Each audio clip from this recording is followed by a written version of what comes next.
Chris, we've just had a question. What is a DIP? What is a DIP? So they're often called different things depending on who you go to. So a DIP or an NIP or an AIP, decision in principle, mortgage in principle, agreement in principle, they are all the same thing. It's basically when you run a bit of information past the lender, they're going to do a soft credit search and they're basically going to give you a figure of how much you can borrow and if they are happy for you to proceed to full application.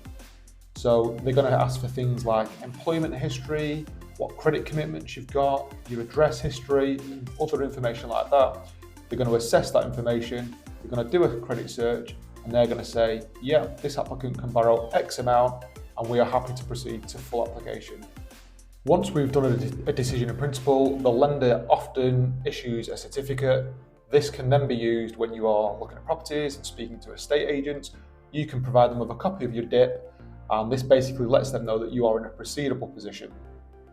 The other question that we do get asked is a decision in principle an offer of a mortgage? No, it's not. A decision in principle doesn't guarantee that you are going to get a mortgage. It is simply the lender saying, yes, at this stage, we are happy to proceed to full application. Then at that stage, it's going to be subject to full underwriting and a mortgage valuation. And if that's all okay, then the mortgage will go to offer.